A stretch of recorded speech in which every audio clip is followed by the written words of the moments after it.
大马好游子我打错攻略，我看世界。在厦门一日游，坐游船在海上进观金门列岛是一种什么样的体验？儿子，这个厦门是国内海边城市旅游的热门目的地。我在网上看的玩法攻略那是真多，但你说的这个在海上看金门列岛还是蛮心愿的。众所周知啊，这个金门列岛呢就位于厦门湾的外海，与这个厦门隔海相望。不过目前金门呢只开放了对福建和上海籍居民的自由行。虽然目前咱还去不了金门啊，不过在厦门呢还有国内独一条可以从海上近看金门列岛的游船航线。据说呢沿途还能一览无余厦门的一众景点啊，不奔波不暴晒，吹着空调呢就美美的从海上把厦门给逛了。OK， 那不废话了啊，海上看金门。出发码头前啊，咱去吃个早饭啊，毕竟都来厦门了，肯定要品尝一下厦门的特色早餐嘛。出发。到了啊，隔来一碗。这个在闽南话里就是再来一碗的意思啊。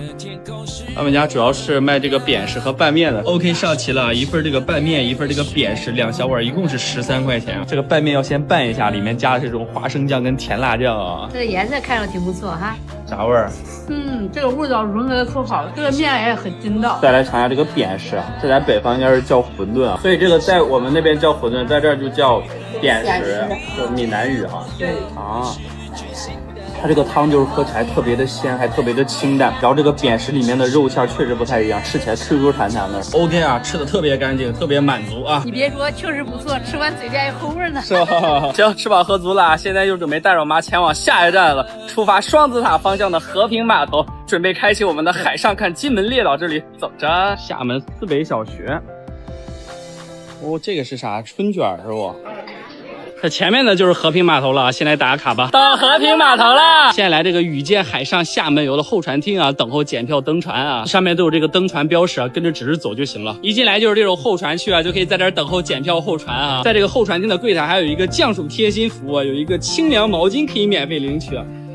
哦，冰冰凉凉的了，你看看，这室外还是热的，出了不少汗，一进来可以领一下这个清凉毛巾啊，擦擦汗，降降温啥的，是吧？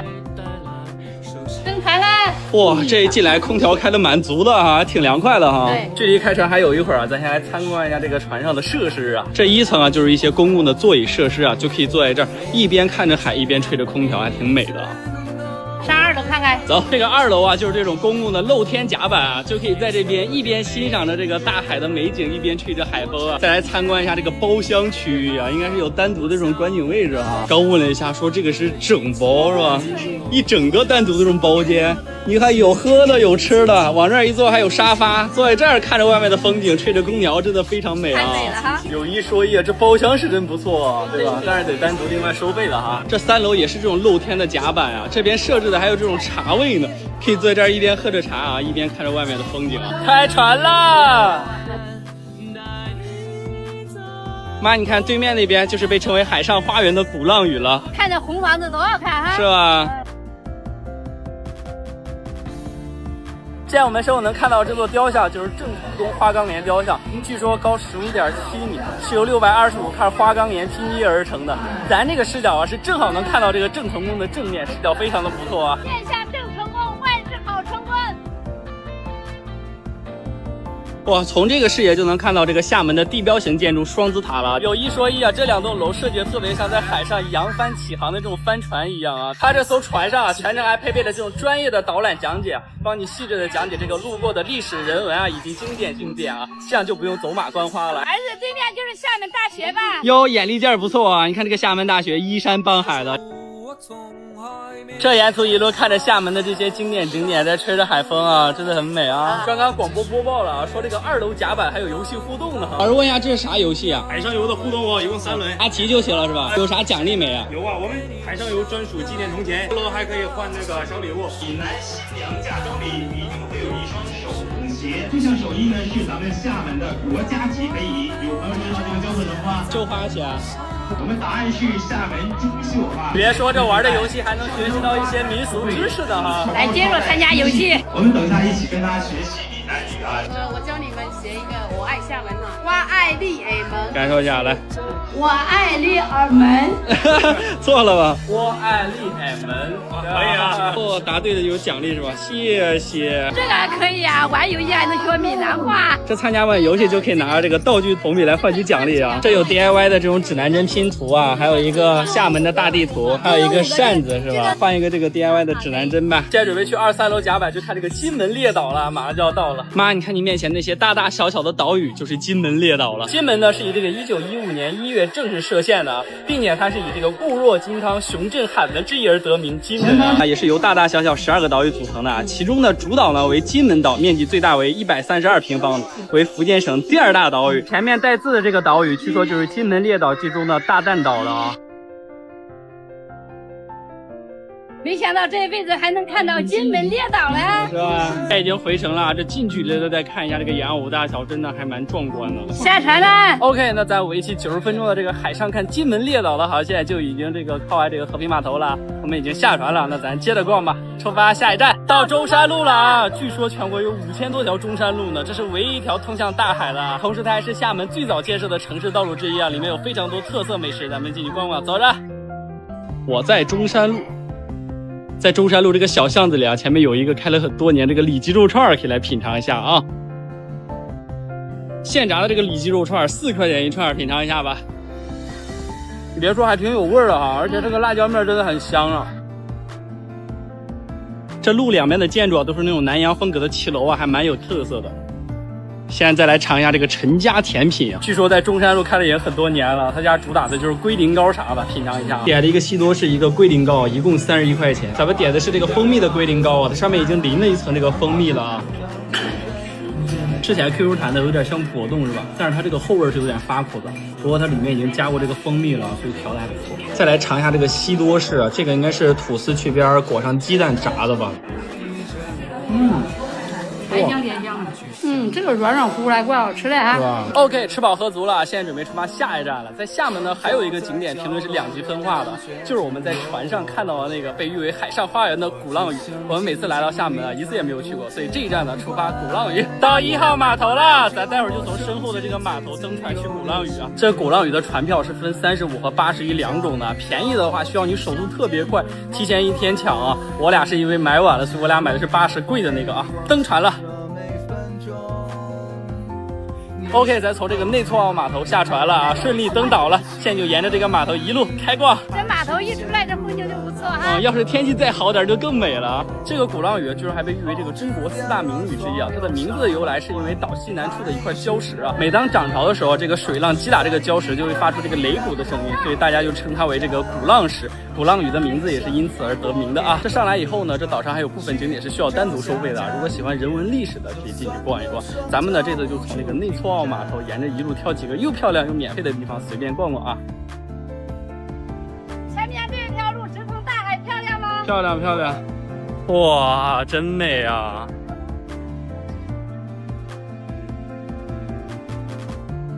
哇，这个老外好开心呀！哦，前面有个隧道，这里面保的凉快啊！前面又到这个港仔后沙滩了啊，在这儿呢就能看见双子塔了。我们现在身后这个就是鼓浪屿的制高点，就是日光岩了，它是单独收费的景点，一个人50块钱。如果天气特别好的话，真的推荐大家上去可以俯瞰这个鼓浪屿的全景啊，特别的出片，而且特别美。不过咱今天天气一般，咱就不带着我妈上去了啊。走，接着逛吧。这鼓浪屿上的建筑挺有味道的哈，还漂亮啊！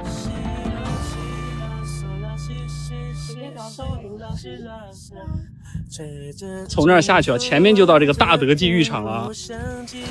据说这还是由山海城礁人的独特视角而闻名的，同时它也是观赏这个厦门本岛天际线的最佳位置之一。从这儿就可以清晰的看到这个双子塔、沿五大桥以及厦门市区各种高楼大厦，尤其是到了黄昏夜晚亮灯的时候啊，非常的漂亮。OK， 打卡一下网红机位啊，咱就不在这儿排了，排的跟个火车一样的。前面呢就到这个龙头路了，据说也是鼓浪屿上面最热闹的商业街区了。前面呢就到了网上特别火的网红打卡点鼓浪屿的最美转角啊，它就有点像武汉的8公房子、上海的武康大楼是吧？不过你看人是真的多。OK， 那玩到这儿呢，我们这趟厦门之旅到这就结束了，现在准备乘船返回厦门本岛了。我觉得如果来厦门，你除了看海，还想体验一种不一样游览厦门的方式，那真的还蛮推荐在海上看一下这个金门列岛的不一样的感觉哈。那希望咱们金旅游好，拜拜，下期见吧，拜拜。带我妈探索宝藏城市之旅，24小时玩转重庆。来过重庆的都知道，重庆是一座来了不想走，走了却还想再来的城市。这里的街巷很烟火，这里的建筑很赛博，这里一次次在爆火出圈后，依旧在不遗余力的向世界各地展现着山城的美好和独特。这次有幸带着我妈在长安汽车的邀请下，认识了一群来自东南亚的朋友，并且还安排了重庆本地车主带领我们共同开启了一场穿梭在重庆8D魔幻的自驾旅程。跟着我们走吧。为了让这场自驾之旅更有趣，我们早起吃过饭的第一件事就是先抽签确定路线盲盒。抽哪个？这两个？听你的。这个吧。好。我们是路线 A。这次长安 Open Day 的第一站，重庆城市规划馆。开车前往的沿途，抬头便能看到高大的城市建筑，带给我妈的小小震撼。这是我们3游重庆，却是第一次拜访这座不简单的场馆。我们一行人跟着讲解，仔细聆听了重庆的前世今生，就好像我们同时也参与进了这座城市的规划与未来。真的是有深入的带大家在了解重庆这座城市的历史文化特色跟它的城市未来规划，真的很棒。然后中午我们一起在龙门号老街用餐，一起体验川渝地区的喝茶文化，非常的惬意。下午就跟着本地司机大哥打卡着路线盲盒，分别有鹅岭2场文创公园。鹅岭2场啦，这条街太有活力了，年轻人很多哈。李子坝轻轨川楼，以及每次看都会被震撼的魁星楼。到魁星楼了，每次来重庆这个地方都是很震撼的，看似在1楼，实际上是在22楼。到了晚上就是本次旅行我们最喜欢的环节——长安伙伴之夜了。此刻大家都热情地围成了一团，不分国度，一起品尝着美味的食物，欣赏着传统又精彩的节目，还一同给可爱的国际友人送上了生日祝福。在8点30分朝天门前开始浮现出星星点点，那精彩十足的无人机表演上演在嘉陵江上空的同时，还点亮了浪漫十足的夜晚，给本次的魅力重庆科技长安之旅画上了完美的句点。最后感谢这次长安汽车的邀请，不仅让我们再次见识到了这座美丽的城市，也同时在我们的人生旅程中悄悄埋下了向世界自豪地展示着中式文化魅力与内涵的种子，是一场非常让人值得回忆的旅程。有没有那么一种永远不改变？带我妈探索宝藏小城之旅，24小时玩转江西上饶。假如世间真的有灯火璀璨的天上宫阙，并且还能带着家人在其中生活2天，会收获一种什么样的体验？这里的白天就像隐匿在崖谷之间的神隐世界，月落摇身一变，就上演着海市蜃楼一般的天上人间。这让我妈只会用形容的地方就是望仙谷。跟着我们走吧，一起探索这座现实版的仙侠世界。我们住宿就定在了一个古中叫做养仙村的村落。养仙，顾名思义就是抬头就能望到神仙的地方。干净整洁的亲子房间是上下2楼各有特色。这里晨起就可以站在阳台处品茗，不仅能看到村的中间有一处老围楼被特色十足的夯土墙包裹，甚至还能仰望远处那仙人生活的亭台楼阁。就在我们还在为住进了仙侠世界的清晨后感叹，转眼就被那悬挂在白鹤崖之间的建筑景观而震撼。你看也太美了吧！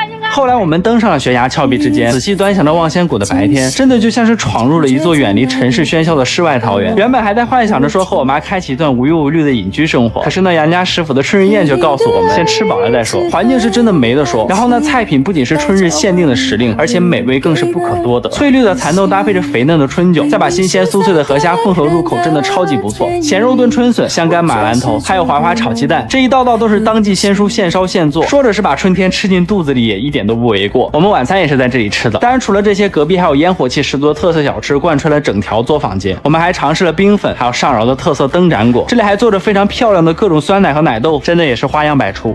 每当夜幕降临，望仙谷才开始了真正的梦境上演。当杨府广场围着热闹十足的人们篝火不断，那月下湖市祠堂中寂静的一抹红，就像此刻某处古老的平行时空上演着未完待续的悲情故事一般，充满了宿命感。我们站在揽月桥下仰仙望月，试着窥一窥那灯火通明的天上宫阙，可实际我妈却告诉我，并没有什么仙境，也没有什么金碧辉煌的天上人间，有的却是华夏千年对于仙界过于执着的向往和痴念，却大大忽略了碧谷崖壁之上那被人筑起的一栋栋金塔。如果有朝一日仙宫真的存在，还上演着足以让人自傲的东方美学，那也一定是如望仙谷一般。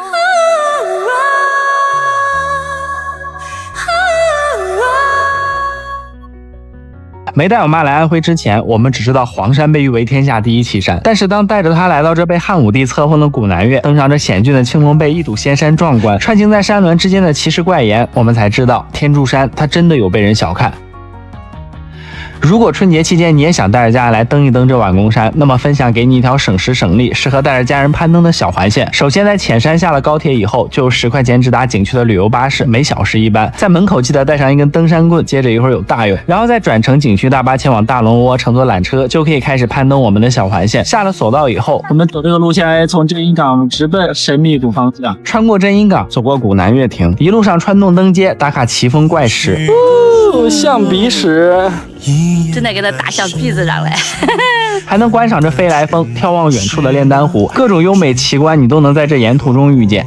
那个就是飞来峰，上面那就是飞来石，3万公神像，甚至途中一抬头就能遇见一整颗巨石悬挂在山间，特别的壮观。接着到神秘谷以后，迷宫、龙宫，甚至是天上之宫都会在你的眼前浮现。到风洞石了，再走2步就能看到天柱山最高的山峰天柱峰，主峰海拔约1489米，又名笋子尖，如柱倚天，毅然独立于大自然之间。不愧是晚唐诗人曹嵩，也在此赞叹他7770丈，丈丈腾挪势如天的奇观。然后就是在拜月台打卡被人熟知的黑神话同款画面，别忘了有大用的登山棍，虽然我学的不及大圣3分像，但也算是派上了用场。其实此刻的小环线就可以回头了，但是如果你不来奇险刺激的青龙背看一看，那真的是白来了。这山脊宛若龙背一般起伏蜿蜒，若遇风吹云涌，才能领悟真正的鬼斧神工下的水墨画卷。返程前记得来顶天立地一线天和好似神仙盘旋的蓬莱岛看一看，这样一处人间仙境的天柱山才不算是往来。最后记得从陡峭崎岖的百步云梯下山，登天柱，得天柱，天柱山拿下。我有一个朋友来爬天柱山，给我疯狂安利，你知道谁吗？李白。Hello。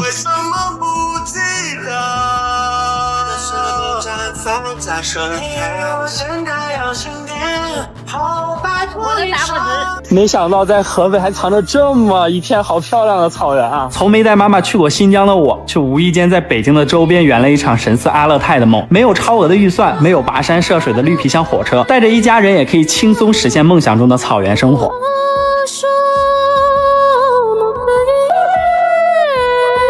当然，你不仅可以选择肆意的享受草原旷野，还能走进五马世界，等待你的将会是一场场热情豪迈的迎接。一边是马场中真实又刺激的马战，一边是在夜幕中盛大壮观的篝火表演，又或者是各种 NPC 互动带来的情绪快乐，让你一边看着节目惊呼，一边玩着游戏忘我。见过钓鱼的，没见过钓人的，你太可笑了。其实在来的时候没有想到这里竟然还是一处绝佳的避暑胜地，毕竟就在我们刚出站的时候，一场小雨10几度的气温就让旁边的小哥当场换上了自己的衣服防寒。于是我们到了中国马镇度假区的第一件事便是换上蒙服，开始了全方位的游园热身体验。怎么玩的呀？这个一大小，那叫马哦！也疯狂在小街上赚马票，不管是风月楼下斗舞的妈妈，还是搞笑风趣的福娃，这每日上百场的演出和 NPC 互动体验，都绝对能让你在当下开怀大笑。更有意思的是，当你来到皇家马厩，一匹匹平时听都没听说过的漂亮名马，乖巧听话的等待着投喂。当然，除了这一头，配个小曲儿，摇个小头，它就会跟随着你的律动上下舞动。就是那个 DJ 嘛，是吧？啊，点头，就这个聪明劲儿，就让他有着吃不完的胡萝卜，成为了场中当之无愧的明星焦点。不仅如此，在室内还上演着4大剧目演出。在9号剧场的舞马秀，你会目睹一场千年丝路文化的输出；在1号剧场的战神赵子龙被一幕幕精湛的马战特技震惊全场后拍手叫好。如果玩累了，就可以前往爱马农场，穿着蒙服，跨上马背，在一望无际的坝上草原肆意的放飞自我，自由的舞蹈。临近夜晚，随着一场火马传说的上演，中国马阵的晚上更加的热闹，人们跟随着起火盛典手舞足蹈，热情飞扬，还有民族大巡游、蒙迪狂欢夜等等等等。总之，你没有亲自来一趟，感受这里燃烧的篝火有多热闹，夜晚绽放的烟花有多梦幻，在坝上草原肆意奔跑有多自由，那是真的很难想象，这梦想中的草原生活究竟能有多么令人向往。带我妈探索宝藏小城之旅，24小时逛吃浙江嘉兴。听说过嘉兴吗？地理位置非常优越的一座江南小城。带着我妈在这里待了2天，发现这里不仅有着很多宝藏小吃，而且日常的生活慵懒又舒适。准备好跟着我们来一场慢悠悠的周末度假，吃烧麦、品肉粽、逛南湖了吗？一起走吧！我们来这里的第一站是从一家名叫七里香的煎饺开始，这里会把白胖的饺子煎到底部焦香的，然后边吃边流汁，搭配上一碗牛肉汤也非常的好喝。第二站就是宝莲府邸。这个店这么大我们吃2个粽子可以吗？